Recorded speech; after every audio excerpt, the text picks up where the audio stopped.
Washington में मुलाकात, लेकिन सियासी गर्मी तेहरान तक महसूस हो रही है। व्हाइट हाउस में नेतन्याहू और ट्रंप की मीटिंग के बाद मिडिल ईस्ट में फिर से जंग की आहट तेज हो गई है। ट्रंप ने ईरान को धमकी दी है कि वो जल्द एटमी डील फाइनल करें, क्योंकि उनका सब्र अब जवाब देने लगा है। इधर खाड़ी देशों के अड्डों पर ट्रंप ने बड़ा उलटफेर कर दिया है।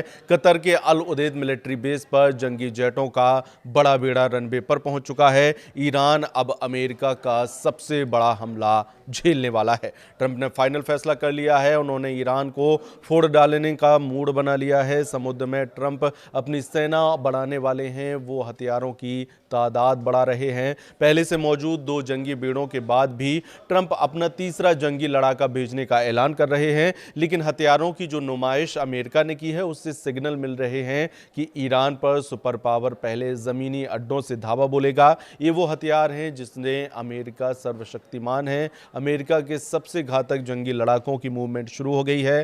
कतर के अल उदीद एयरबेस पर ट्रकों में मिसाइल लोड हो रही हैं। अमेरिका कितनी ताकत से दुश्मन का सफाया करने वाला है, उसका अंदाजा लगा लीजिए। अल उदीद बेस पर मिसाइल लॉन्चर ट्रकों पर पेट्रियट मिसाइलों को लोड किया गया है। सिर्फ कतर बेस पर ही नहीं, सुपर पावर ने खाड़ी देशों के सभी मिलिट्री बेस पर वॉर अलर्ट भेज दिया है। अमेरिका ने ईरान पर जिन अड्डों से हमले का इशारा किया है, उनकी लोकेशन जिन देशों में है वो जान लीजिए। ट्रंप ने इराक, जॉर्डन, कुवैत, सऊदी अरब, कतर, बहरीन, यूनाइटेड अरब अमीरात, ओमान, तुर्की और हिंद महासागर में डिएगो गार्सिया बेस को वॉर मोड में रहने का ऑर्डर दिया है। ट्रंप सीरियस हैं। ट्रंप धमकी दे रहे हैं। ट्रंप ईरान को बचने का आखिरी मौका दे रहे हैं। उन्होंने कहा है कि डील नहीं करने पर खामनेई को ऐसी सजा दी जाएगी जिसकी कल्पना नहीं की होगी। ट्रंप इशारों में ईरान पर एटमी हमलों का खतरा भी जता रहे हैं। नेतन्याहू के व्हाइट हाउस पहुंचना, ट्रंप का भड़कना, एटमी डील के बदले भयानक युद्ध के हालात बन जाना।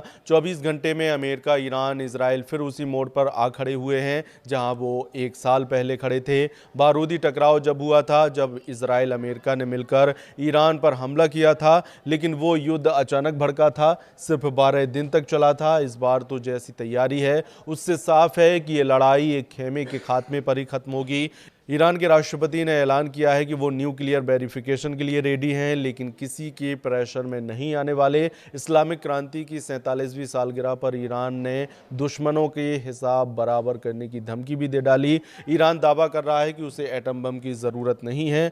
दुनिया की जिस एजेंसी से चाहे उसके एटमी अड्डों को जांच करा ली जाए, लेकिन ईरान को धमकाना बंद किया जाए। ईरान ने अपने मिसाइल प्रोग्राम पर भी किसी भी तरह की डील से साफ इनकार कर दिया है। उधर इजराइल इसी जिद को एटमी डील की रेड लाइन बता रहा है। नेतन्याहू के व्हाइट हाउस पहुंचने की असली वजह भी यही है। इजराइल बार बार ये धमकी दे रहा है कि ईरान ने मिसाइल प्रोग्राम की रेड लाइन क्रॉस की तो वो अमेरिका के बिना ईरान पर हमला शुरू कर देगा।